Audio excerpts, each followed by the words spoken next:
Dear learners, পাটিগণিতের এখানে একটা সুন্দর ম্যাথ নিয়ে আমরা হাজির হয়েছি, যেটা 24তম বিসিএস এর প্রিলিমিনারিতে আছে। তো প্রশ্নটা হচ্ছে এরকম যে একটি আয়তক্ষেত্রের দৈর্ঘ্য প্রস্থের 3 গুণ, আয়তক্ষেত্রটির ক্ষেত্রফল 300 বর্গমিটার হলে তার পরিসীমা কত? তো এখানে আমাদের দৈর্ঘ্য প্রস্থ কিন্তু আমাদের দেওয়া নেই, ইনডিরেক্টলিভাবে আমাদের বলা আছে, ডিরেক্টলিভাবে দেওয়া নেই আমাদের, বাট ক্ষেত্রফল দেওয়া আছে, সেটা থেকে আমাকে পরিসীমা বের করতে বলছে। তো এখানে যেহেতু আমাদের বাহুগুলোর দৈর্ঘ্য দেওয়া নেই, প্রথমে আমরা বাহুগুলোর দৈর্ঘ্য বের করব, তারপরে আমরা পরিসীমাটা বের করব। ওকে, তো চলুন আমরা সলিউশন শুরু করে দিই। যেহেতু এখানে আমাদের বাহুর দৈর্ঘ্য দেওয়া নেই, তো এখানে কি বলছে, দৈর্ঘ্যটা হচ্ছে প্রস্থের 3 গুণ, তাহলে এখানে আমরা প্রস্থটা ধরে নিব। ওকে, প্রস্থটা ধরলে আমরা দৈর্ঘ্যটা ইজিলি পাবো। তো ধরি কার প্রস্থ? আয়তক্ষেত্রে, ওটা আমি বললাম না। তো ধরি প্রস্থ হচ্ছে আমাদের এক্স। তো এখানে মিটার যেহেতু আছে, আমরা বলতে পারতেছি এক্স মিটার। অতএব দৈর্ঘ্য হবে তাহলে কি, দৈর্ঘ্য হচ্ছে প্রস্থের 3 গুণ, তার মানে প্রস্থের 3 গুণ বলতে হচ্ছে এক্স এর 3 গুণ, তার মানে এক্স এর 3 এত মিটার। তো এটাকে আমরা ডিরেক্টলি বলতে পারি 3x মিটার। ওকে, ব্যাস। তো এখন আমরা আসবো, আয়তক্ষেত্রটির ক্ষেত্রফল আছে এত বর্গমিটার, তো এই ক্ষেত্রে আমাদের ক্ষেত্রফল কত আসে? অতএব ক্ষেত্রফল ইকুয়ালস টু হচ্ছে দৈর্ঘ্য গুণন প্রস্থ, তার মানে দৈর্ঘ্য হচ্ছে 3x আর প্রস্থ হচ্ছে আমাদের x। এত মিটারে মিটারে হচ্ছে আমাদের বর্গমিটার।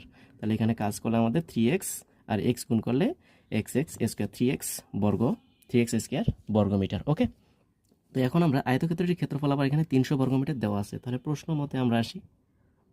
প্রশ্ন মতে এই ক্ষেত্রফল অর্থাৎ অজানা ক্ষেত্রফল ইকুয়াল জানা ক্ষেত্রফল, তার মানে আমরা বলতে পারতেছি 3x স্কোয়ার ইকুয়ালস টু 300।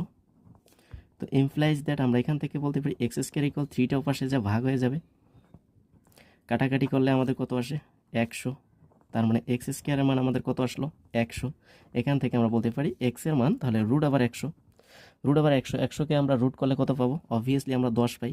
কীভাবে 10 পাচ্ছি দেখেন, 10-এর ওপর স্কোয়ার করলে আমরা 100 পাই, রুট আর স্কোয়ার কাটা গেলে, তাহলে অতএব এক্সের মান হবে 10, প্লাস মাইনাস 10 আসবে, বাট এখানে আমরা দৈর্ঘ্য প্রস্থ যেহেতু এক্সের মান আমাদের এখানে প্রস্থ বেরোবো, অবশ্যই আমাদের এগুলো মান মাইনাস আসে না। তাহলে অতএব প্রস্থ হলো আমাদের কত? 10 মিটার। তাহলে দৈর্ঘ্য হবে আমাদের কত? দৈর্ঘ্য হবে আমাদের কত? 3 × 10, তার মানে 30 মিটার। অতএব পরিসীমা মানে হচ্ছে কি, 4টা বাহু যোগ করতে হবে, তার মানে এদিকে দৈর্ঘ্য প্রস্থ যেহেতু দুটা করে সমান আছে, তার মানে 2 × দৈর্ঘ্য যোগ প্রস্থ, অর্থাৎ 10 যোগ 30, তার মানে এখানে আসতেছে 2 × 40, তার মানে হচ্ছে আমাদের 80 মিটার। ওকে, এই হচ্ছে আমাদের পরিসীমা। আশা করি বুঝতে পারছি।